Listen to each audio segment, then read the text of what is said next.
Hello everyone. अगर आप इस वीडियो को पहली बार देख रहे हैं तो मैं आपको बता दूं कि मैं 11वीं क्लास की एनसीईआरटी करा रही हूं ज्योग्राफी की एमसीक्यू फॉर्मेट में। तो हमने 7 चैप्टर कंप्लीट कर लिए हैं। अगर आपने बाकी वीडियो नहीं देखी हैं तो आप मेरी प्लेलिस्ट में जाके देख सकते हैं। एनसीईआरटी एमसीक्यू नाम से प्लेलिस्ट है। आज हम 8 चैप्टर करेंगे, वायुमंडल का संगठन तथा संरचना। तो इसका फर्स्ट क्वेश्चन है, निम्नलिखित में से कौन सी गैस वायुमंडल में सर्वाधिक मात्रा में उपस्थित है? नाइट्रोजन, ऑप्शन ए है नाइट्रोजन, ऑप्शन बी है ऑक्सीजन, ऑप्शन सी है कार्बन डाइऑक्साइड और ऑप्शन डी है ऑर्गन। आप चाहें तो गैस कर सकते हैं या आपने पढ़ ही रखा होगा ये। तो मैं बता देती हूँ, इसका आंसर है ऑप्शन ए नाइट्रोजन। वायुमंडल में नाइट्रोजन गैस सर्वाधिक मात्रा में उपस्थित है। वायुमंडल में नाइट्रोजन 78.08% और ऑक्सीजन 20.95%, ऑर्गन 0.93% तथा कार्बन डाइऑक्साइड 0.036% उपस्थित है।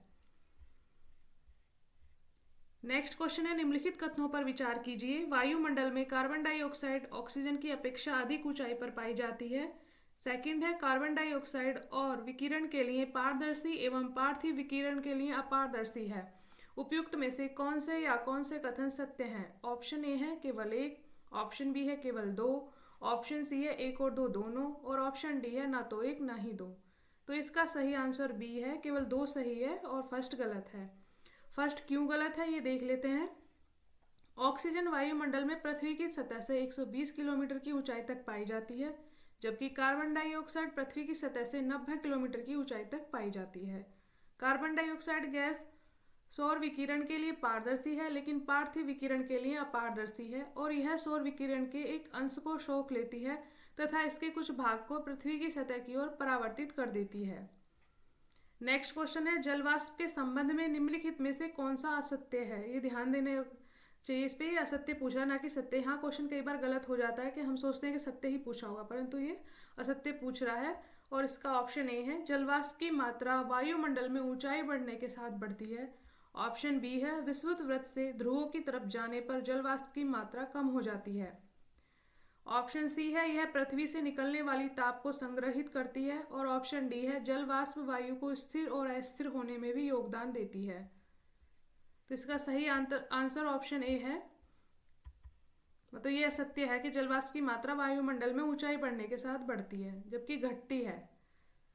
जल वाष्प वायुमंडल में उपस्थित ऐसी परिवर्तनीय गैस हैं जो ऊंचाई के साथ घटती जाती हैं। उष्ण एवं आर्द्र कटिबंध में यह हवा के आयतन का 4% होती है। आर्द्र कटिबंध में हवा का 4% होती है और जबकि ध्रुव जैसे ठंडे तथा रेगिस्तान जैसे शुष्क प्रदेशों में यह हवा के आयतन के 1% भाग से भी कम होती है। ये एक है।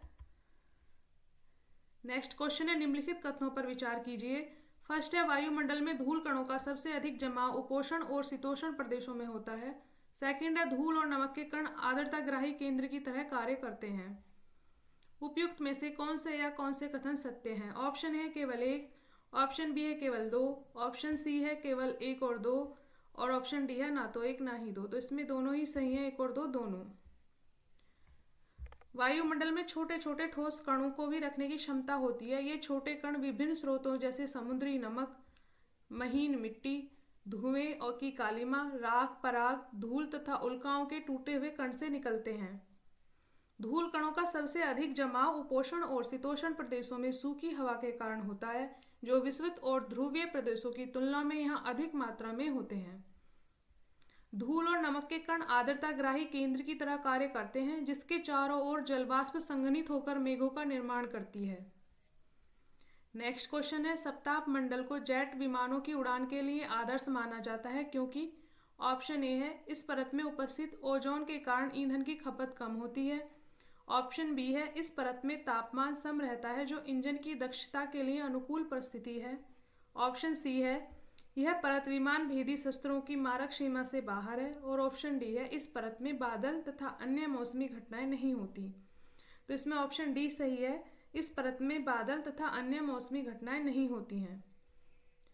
नेक्स्ट क्वेश्चन है, कथन है ए, क्षोभमंडल की मोटाई विषुवत वृत्त पर सबसे अधिक है। कारण है, विषुवत वृत्त पर वायु का प्रवाह तेज होता है। तो इसका सही आंसर ऑप्शन ए है। ए और आर दोनों सही है तथा आर ए की सही व्याख्या करता है। क्षोभमंडल वायुमंडल के सबसे नीचे का संस्तर है। इसकी ऊंचाई सतह से लगभग 13 किलोमीटर तक है तथा यह ध्रुवों के निकट करीब 8 किलोमीटर तथा विषुवत वृत्त पर लगभग 18 किलोमीटर की ऊंचाई तक विस्तृत है। क्षोभमंडल की मोटाई विषुवत वृत्त पर सबसे अधिक है क्योंकि तेज वायु प्रवाह के कारण ताप का अधिक ऊंचाई तक संवहन होता है। नेक्स्ट क्वेश्चन है, नीचे दिए गए कथनों को ध्यानपूर्वक पढ़िए। फर्स्ट है, इस संस्तर में धूलकण तथा जल वाष्प मौजूद होते हैं। सेकंड है, इस संस्तर में मौसम में परिवर्तन होता है। थर्ड है, जैविक क्रियाओं के लिए यह संस्तर सबसे महत्वपूर्ण है। उपयुक्त कथन संबंधित हैं ऑप्शन ए क्षोभमंडल से, ऑप्शन बी है सप्ताप मंडल से, ऑप्शन सी है मध्य मंडल से और डी है आयन मंडल से। तो इसका सही आंसर ऑप्शन ए है, ये क्षोभमंडल से संबंधित है। क्षोभमंडल में धूलकण तथा जल वाष्प मौजूद होते हैं। मौसम में परिवर्तन इसी संस्तर में होता है। इस संस्तर में प्रत्येक 165 मीटर की ऊंचाई पर तापमान 1 डिग्री सेंटीग्रेड घटता जाता है। जैविक क्रिया के लिए यह सबसे महत्वपूर्ण संस्तर है। नेक्स्ट है, ओजोन परत पाई जाती है।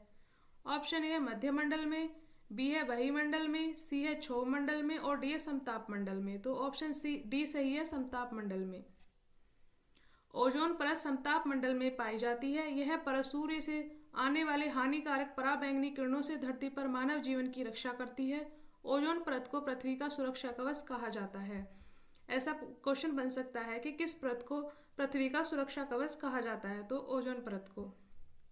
नेक्स्ट है, वायुमंडल की किस परत से पृथ्वी द्वारा भेजी गई रेडियो तरंगे वापस पृथ्वी पर लौट आती हैं। ऑप्शन ए है क्षोभमंडल, ऑप्शन बी है सप्ताप मंडल, सी है आयन मंडल और डी है मध्य मंडल। तो सी ऑप्शन सी सही है, आयन मंडल। आयन मंडल मध्य मंडल के ऊपर 80 से 400 किलोमीटर के बीच स्थित होता है। इसमें विद्युत आवेशित कण पाए जाते हैं जिन्हें आयन कहते हैं, इसलिए इसे आयन मंडल के नाम से जाना जाता है। पृथ्वी के द्वारा भेजी गई रेडियो तरंगे इस संस्तर के द्वारा वापस पृथ्वी पर लौट आती हैं। तो यहाँ पे हमारा चैप्टर समाप्त होता है। Thank you everyone. अगर आपको ये पसंद आ रहा है तो इसे लाइक और शेयर करें।